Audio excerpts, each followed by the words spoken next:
My name is Daniel Brooks. I'm 40 years old, a small-town accountant who believed in loyalty and quiet devotion.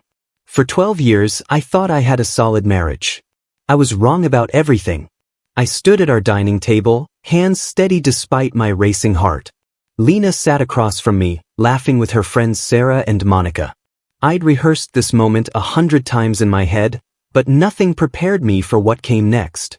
"Lena, I want my fair share of the house," I said calmly. The room went silent for exactly 2 seconds. Then Lena exploded into laughter, loud, mocking, cruel. Sarah and Monica joined in nervously. "Your share?" Lena gasped between laughs. "Daniel, you're too boring, too broke, and way too weak to do anything about it. What are you going to do? Sue me?" I didn't flinch. I'd expected this reaction. I walked slowly to the doorway, my heart pounding but my voice steady. "Then I guess it's time you meet the person who disagrees with you." I stepped aside. A woman in a gray suit entered the room carrying a leather briefcase. Lena's laughter died like someone had cut the power. The lawyer looked directly at Lena and said, "Mrs. Brooks, we need to discuss your recent financial activities." Lena's face shifted from shock to anger in seconds. She stood up fast, knocking her wine glass. Red liquid spread across the white tablecloth like blood. "Who the hell is this?" she snapped at me. "This is Margaret Chen, my attorney," I said quietly. Sarah and Monica exchanged uncomfortable glances. Margaret placed her briefcase on the table and opened it with a calm click. She pulled out a thick folder. "Mrs. Brooks, I have documentation of several unauthorized withdrawals from your joint bank account over the past 6 months," Margaret said. "Large sums transferred without Mr. Brooks' knowledge or consent." Lena laughed again, but this time it sounded hollow. "Daniel, you're misunderstanding the statements. Those were for household expenses." I stayed silent. I'd learned months ago that silence was more powerful than arguing. Margaret slid 3 bank statements across the table. "These charges are connected to hotels. The Riverside Inn, the Grand Plaza, the Cascade Resort, all weekend stays.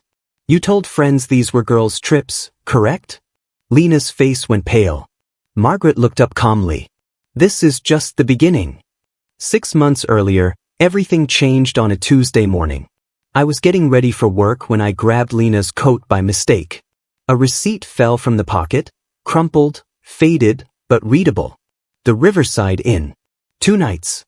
Room service for 2. My stomach dropped. Lena had told me she'd gone to visit her sister that weekend. I stood there holding the receipt, my hands shaking. Part of me wanted to confront her immediately. But another part, the accountant part, told me to wait. To look deeper. That night, while Lena was at her yoga class, I logged into our joint bank account. I'd always handled our finances, but she had full access too.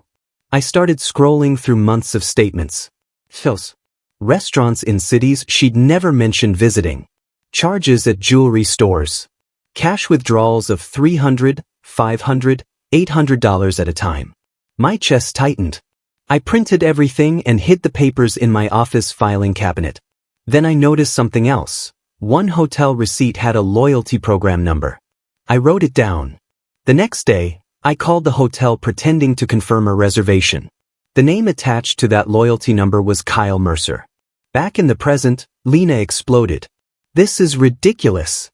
You've been spying on me? Violating my privacy?" "It's a joint account," I said calmly. "I have every right to review our shared finances."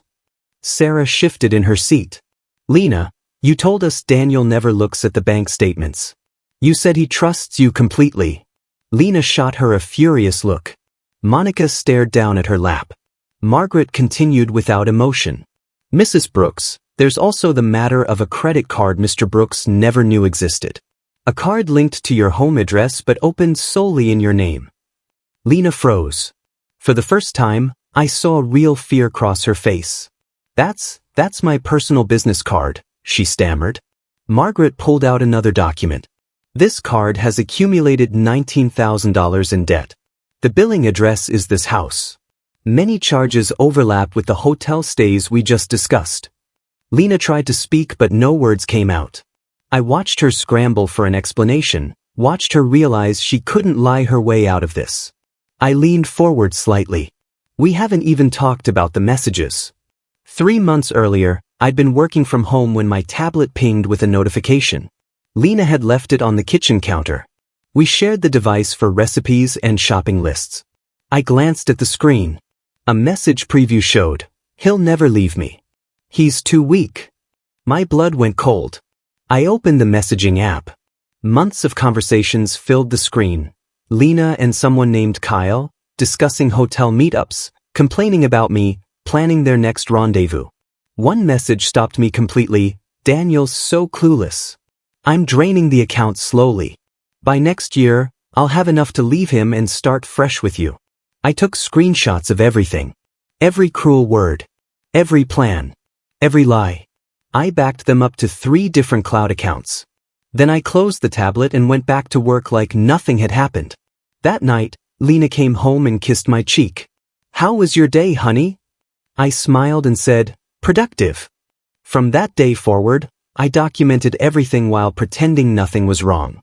In the dining room, I slid my phone across the table.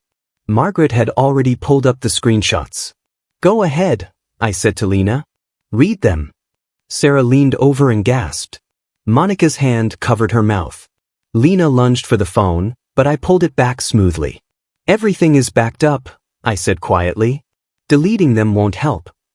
The messages were brutal in black and white. Lena calling me boring. Lena mocking my job. Lena bragging about how easy it was to manipulate me. Lena planning her exit strategy. Sarah stood up suddenly. I think we should go, Monica." Monica nodded quickly. They grabbed their purses and left without saying goodbye to Lena. The front door closed with a soft click that echoed like thunder. Lena's face was red with rage and humiliation. "You think you're winning?" she hissed. "You don't know anything. You don't know what I'm capable of." I stayed calm. "Actually, I know exactly what you're capable of. That's why I'm here." Margaret began organizing papers. "Mrs. Brooks, shall we discuss the microtransfers?" "Microtransfers?" Lena repeated, her voice cracking. "I discovered them 2 months ago. Small amounts, $50 here, $80 there, transferred from our joint savings into an account with the initials KM. At first, I thought I was imagining patterns. But accountants see patterns everywhere. Over 18 months, those tiny transfers added up to $11,000. "We've already subpoenaed the bank records," Margaret said. "The receiving account belongs to Kyle Mercer." "Friend." Lena's hands trembled. She tried to laugh it off. "Those were loans. He was going through a hard time." "Loans require promissory notes and repayment plans," Margaret replied. "These were gifts. Gifts made with marital assets." I watched Lena realize the walls were closing in. Every lie she'd told was being stripped away by facts and documentation. Margaret flipped to another page. "There's also a payment of $6,800 labeled consulting services. Can you explain that?" Lena's face went blank. I hired a business consultant." "We contacted the supposed consultant," I said. "He has no record of working with you. He's never even heard your name." Flashback. I'd called the number on the consulting invoice, expecting to hit a dead end. Instead, a pleasant man answered. "Hi, I'm calling about consulting services billed to Lena Brooks," I said. "Brooks? I don't have any clients by that name. Are you sure you have the right number?" I thanked him and hung up. Then I added that invoice to my evidence folder. Another lie. Another piece of proof. Back in the present, Lena's voice rose. "You can't prove anything about him. You can't prove Kyle and I." "Actually I can," I interrupted. "Because Kyle has a history." Margaret pulled out another document. "Kyle Mercer has been involved in 3 small claims lawsuits over the past 5 years. Each time, a woman claimed he borrowed money and never repaid it. One woman filed a restraining order." Lena's face drained of color. Those women were lying." "Were they?" I asked softly. "Or did Kyle use you the same way he used them? And did you use me to fund it?" The silence that followed felt like the air before a thunderstorm. Heavy. Inevitable. I stood up. I'm filing for divorce, Lena. Lena's entire demeanor changed in an instant. The anger melted into panic. She reached for my hand. Anyway, please. We were just going through a phase. Every marriage has rough patches. We can fix this. We can go to counseling. I pulled my hand back. You laughed at me an hour ago. You called me weak. You mocked me in front of your friends. I was joking. I didn't mean it. You meant every word, I said. Just like you meant every message you sent to Kyle. Just like you meant it when you drained our savings to fund your affair. Lena's eyes filled with tears. I made mistakes, okay? But we can work through this. Don't throw away 12 years. I looked at her, really looked at her, and felt nothing. No love, no anger. Just emptiness. You already threw it away, I said. I'm just cleaning up the mess. Lena's tears dried instantly. Her voice turned cold. Fine. If that's how you want it, I'll take everything. I'll make sure you walk away with nothing. I'll destroy you in court. Margaret closed her briefcase calmly. We'll see about that, Mrs. Brooks. 2 weeks later, I sat in Margaret's office reviewing our strategy. The smell of coffee and paper filled the small room. Outside, rain pattered against the window. Your case is strong, Margaret said. Marital waste is clearly documented. Every dollar she spent on her affair counts against her share of assets. What about the house? I asked. You have equal ownership. But given the financial misconduct, the judge may award you a larger percentage or compensate you for the money she wasted. I nodded slowly. It felt surreal. My marriage reduced to legal terms and bank statements. My phone buzzed. A notification from my lawyer's shared documents folder. Lena had just filed her financial demands. Margaret opened it and her eyebrows rose.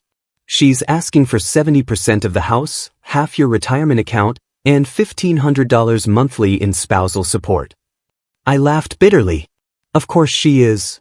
These demands are wildly inflated and unlikely to hold up in court, Margaret said. But it tells us she's desperate. Desperate people make mistakes.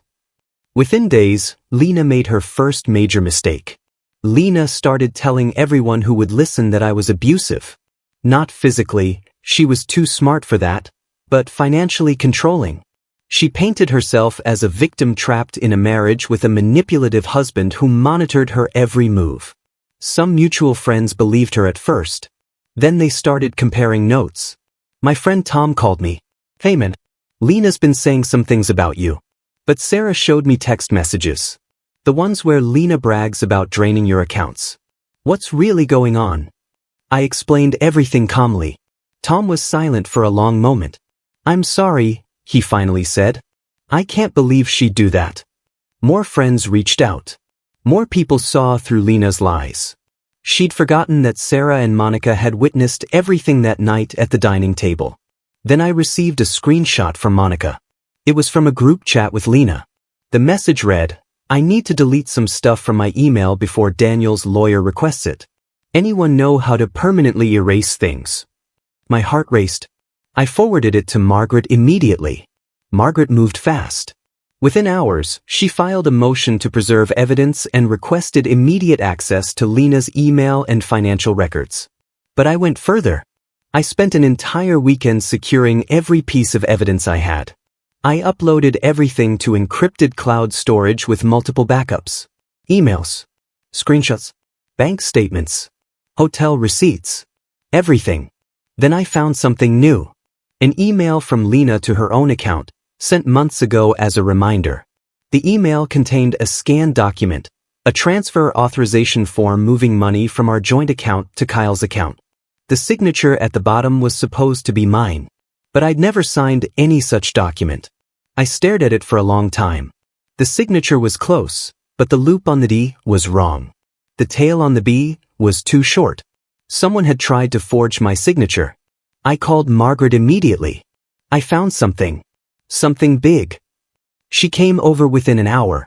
When I showed her the document, her expression turned serious. This changes everything, she said. This isn't just marital waste anymore. This is fraud. 1 week later, we sat in mediation. Lena arrived with her lawyer, A man named Robert Finch who looked exhausted before the session even started. The mediator, an older woman named Mrs. Halloway, reviewed the case file. We're here to discuss asset division and spousal support in the matter of Brooks versus Brooks. Lena immediately launched into a prepared speech about her sacrifices during our marriage. How she'd supported my career. How she deserved compensation for emotional suffering. I said nothing. I just waited. When she finished, Margaret calmly placed the forged document on the table. Mr. Brooks recently discovered evidence of financial fraud, Margaret said. This transfer authorization bears a forged signature. Finch leaned forward, squinting at the document. His face changed. He looked at Lena, then back at the paper. Mrs. Brooks, did you sign your husband's name to this document? Mrs. Halloway asked. Lena's face flushed. I don't remember. It was a long time ago. Maybe he signed it and forgot. I never signed that, I said firmly. I never authorized any transfer to Kyle Mercer. Mrs. Halloway's expression hardened. Mrs. Brooks, I'm going to require you to provide access to your email and phone records for verification. That's private. Lena shouted. Discovery is part of divorce proceedings, Mrs. Halloway replied calmly. Especially when fraud is alleged. Lena stood up, knocking her chair backward. This is insane. I'm not doing this. She stormed out. Finch grabbed his briefcase and hurried after her, apologizing. The room fell silent. Margaret looked at me. Well, that went better than expected. 2 days later, something unexpected happened. My phone rang from an unknown number. I almost didn't answer. Hello. Daniel Brooks. The voice was male, uncertain. Who's calling? It's Kyle Mercer. My hand tightened around the phone. What do you want? I need to talk to you. Lena lied to me too. She told me you guys were separated. That you were abusive. I want to fix things. I stayed silent, my mind racing. She pulled money from her retirement account for me, Kyle continued. I didn't know it was your money. I thought it was hers. She said she had savings. Why are you telling me this? I asked carefully. Because she's trying to pin everything on me now. Her lawyer contacted me saying I might be liable for returning the money. I can't afford that. I'm broke. I took a breath. I'm going to call you back from my lawyer's office. Don't talk to Lena about this call. 30 minutes later, I sat in Margaret's office with Kyle on speakerphone. Margaret recorded everything with his consent. Kyle's story matched the evidence perfectly. Lena had pursued him. Lena had funded everything. Lena had made promises about leaving me and starting a new life. Then Kyle said something that made my blood run cold. There's one more thing you should know. Lena was planning to divorce you after she drained your home equity line, Kyle said quietly. She told me once the house was refinanced, she'd leave you with the debt and start fresh with me. The room went silent. Margaret stopped typing and looked at me. I'd suspected Lena was planning to leave. But hearing she'd intended to destroy me financially on the way out felt like a punch to the chest. Are you willing to testify to this in court? Margaret asked. Kyle hesitated. If you promise not to sue me for the money she gave me. I spent most of it on rent and bills. I don't have it anymore. Margaret looked at me. I nodded slowly. We'll agree to immunity from civil repayment claims if you testify truthfully. Deal, Kyle said. After we hung up, Margaret leaned back in her chair. This case just became a slam dunk. Kyle's testimony will corroborate everything. The affair, the financial manipulation, her premeditated plan to defraud you. When will Lena find out he talked? I asked. Probably soon. Discovery documents will list him as a witness. I took a deep breath. Then things are about to get worse before they get better. I was right. 3 days later, Lena showed up at my apartment at 9 o'clock at night. I was watching TV when I heard pounding on my door. Daniel, open this door. I know you're in there. I looked through the peephole. Lena stood in my hallway, her face red with fury. I pulled out my phone and started recording audio, then cracked the door open with the chain still attached. What do you want, Lena? You turned Kyle against me. You poisoned him. You're trying to destroy my life. I'm not destroying anything. You did this to yourself. You're a liar. You were always a liar. Everyone's going to see who you really are. Mrs. Patterson from across the hall opened her door. Is everything okay? Everything's fine, I said calmly. Lena was just leaving. Lena saw Mrs. Patterson recording on her phone and suddenly seemed to realize where she was. Her expression shifted from rage to forced calm. This isn't over, Daniel, she said quietly. Then she turned and walked away. I closed the door and immediately sent both recordings to Margaret. The next morning, Margaret called. Lena fired Robert Finch. She's representing herself now. Is that good for us? Very good. People who represent themselves usually make critical mistakes. The preliminary hearings began 2 weeks later. I sat in the courtroom wearing my best suit, hands folded, calm. Lena sat at the opposite table looking disheveled and angry. Judge Matthews, a stern man in his 60s, reviewed the case file. Mrs. Brooks, I see you're representing yourself. Do you understand you're entitled to legal representation? I understand, Your Honor. But lawyers are expensive and I can't afford one because my husband has frozen me out of our money. The temporary financial order was standard procedure, Mrs. Brooks. Both parties have equal access to necessary funds.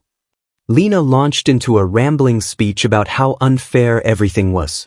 How I'd manipulated the situation. How she deserved more because she'd sacrificed her career for our marriage. Judge Matthews listened patiently. Then Margaret presented our evidence, calmly, methodically, with documentation for every claim. When Margaret mentioned the affair and the financial transfers to Kyle, Lena interrupted. That's not illegal. I can spend my money however I want. It was marital money, Mrs. Brooks, Judge Matthews said. Spent on an extramarital affair. That constitutes marital waste. Lena's face flushed. He was my friend. I was helping a friend.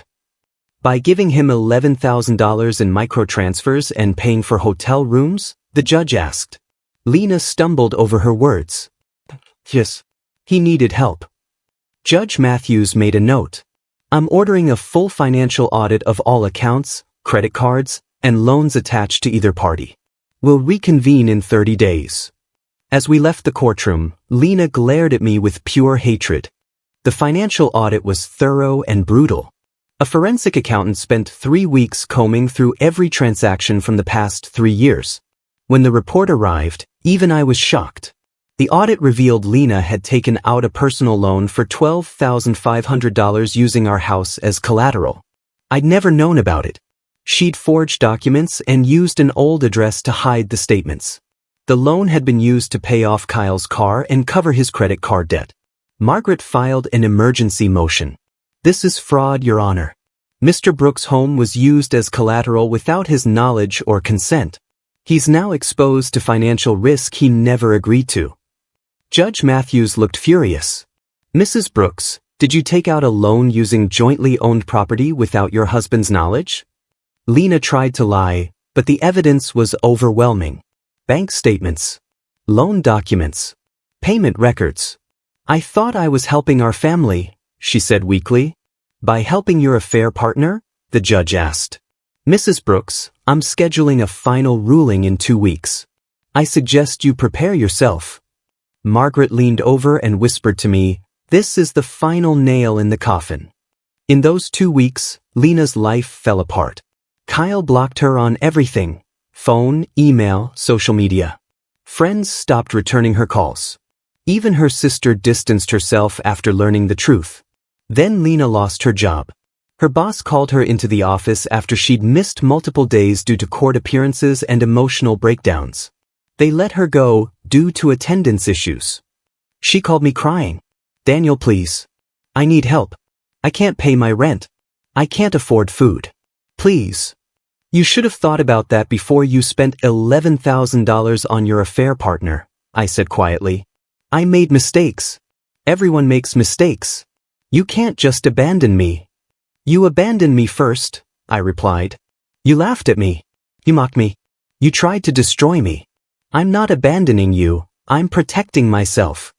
I'm begging you. I already helped you, Lena, I interrupted. I helped you by leaving. Now you have to face the consequences of your choices. I hung up.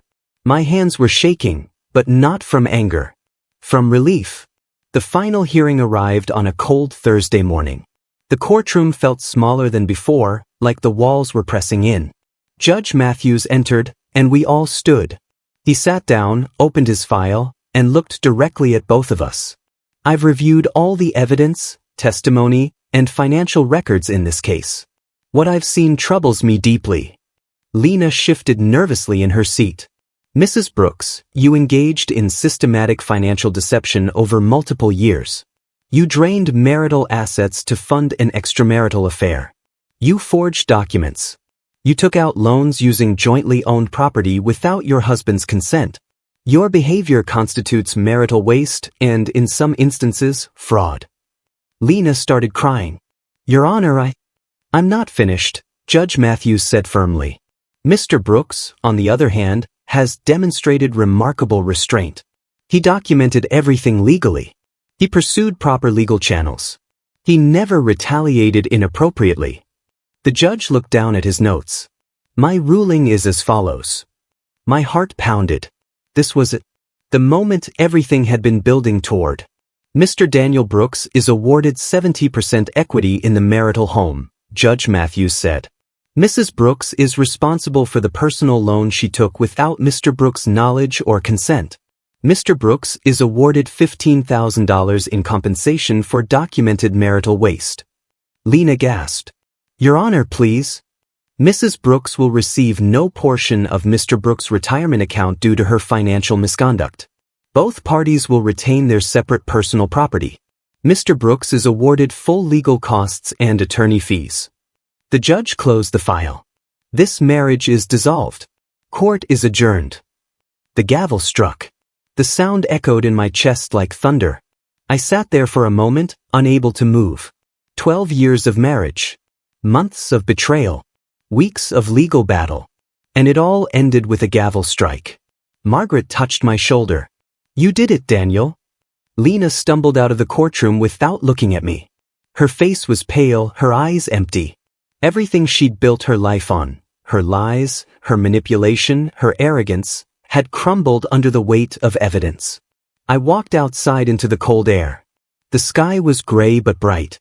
I took a deep breath, and for the first time in months, my chest didn't feel tight. 2 weeks later, I returned to the house one last time. Lena had already moved her belongings out. The place felt strange, empty but somehow lighter. I walked through each room slowly. The kitchen where she'd laughed at me. The dining room where everything began. The bedroom where I'd slept next to a stranger for years. On the kitchen counter, I found an envelope with my name written in Lena's handwriting. I opened it carefully. The letter inside was long. 3 pages of apologies, explanations, justifications. She wrote about stress, about feeling trapped, about making terrible choices. She wrote that she hoped someday I could forgive her. I read it once. Then I folded it carefully and put it back in the envelope. I didn't throw it away. I just set it aside. Forgiveness wasn't something I was ready to give. Maybe someday. Maybe never. Either way, it didn't matter anymore. I heard footsteps on the porch. I turned to see my sister Emma standing in the doorway, holding a small bag. Hey, she said softly. Ready to go? I nodded. Yeah. I'm ready. Emma had been my anchor through everything. While friends had wavered and family had questioned, she'd never doubted me.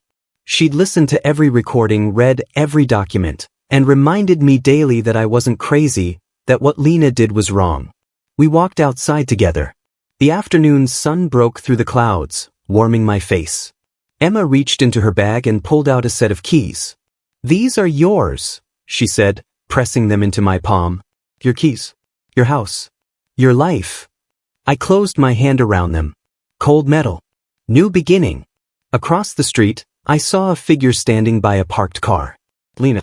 She was watching the house, watching me leave. Our eyes met for a brief second. She didn't wave. Didn't smile. Just stared. I looked away first. Not from fear or anger, but from disinterest. She was my past. Nothing more. Let's go, I said to Emma. We drove away from Maple Street. In the rearview mirror, I watched the house, our house, my house, grow smaller until it disappeared. 3 months later, I stood in my new townhouse across town, hanging pictures on freshly painted walls. The place was smaller than the house, but it felt like mine in a way that old house never had. I'd gotten a promotion at work. My boss said my renewed focus hadn't gone unnoticed. I smiled when he said it, knowing that freedom had made me sharper, more present, more alive. Friends started inviting me to dinners again. "It's good to see you smile," Tom said one night. "You look lighter." I was lighter. Months of carrying Lena's lies had weighed more than I realized. My phone buzzed occasionally with messages from unknown numbers, Lena trying different ways to reach me. I blocked each one without reading them. There was nothing left to say. Emma visited every Sunday. We'd cook together, laugh about terrible movies, and talk about everything except the past. One evening, as we sat on my new porch watching the sunset, Emma asked, "Do you regret anything?" I thought about it carefully. I regret not seeing the truth sooner. I regret wasting years on someone who didn't value me. But I don't regret how I handled it. "You handled it perfectly," Emma said. "You could have destroyed her. But you just told the truth and let the truth do the work." She was right. I hadn't screamed or retaliated. I hadn't broken laws or stooped to Lena's level. I'd simply documented the truth and presented it calmly. Justice didn't come from revenge. It came from patience and preparation. Sometimes late at night, I think about that moment in the dining room when Lena laughed at me. How small she tried to make me feel. How certain she was that I'd never fight back. She was wrong about me. She was wrong about everything. My victory wasn't loud or cruel.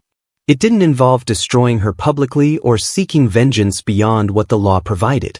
It was simply about reclaiming my dignity, my assets, and my life. I learned that loyalty without respect is just servitude. That love without honesty is just performance. That family built on lies will always collapse under the weight of truth. Margaret called me last week. Lena's lawyer contacted me. She wants to negotiate a payment plan for the compensation the court awarded you. "Tell her the terms stand as written," I said. "No negotiations." "Understood." I hung up and went back to reading on my porch. The evening air was cool and calm. No yelling. No manipulation. No walking on eggshells. Just peace. They say the best revenge is living well. I don't know if that's true. But I know that freedom tastes sweeter than any revenge ever could. Lena changed the locks to keep control. I changed my entire life to take it back. And as I sat there watching the stars come out over my new home, my real home, I realized something important. I didn't just survive the betrayal.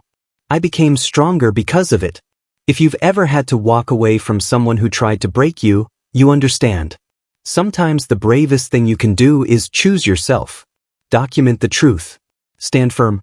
And walk away with your head high. Because in the end, justice doesn't roar. It just closes the door quietly and never looks back.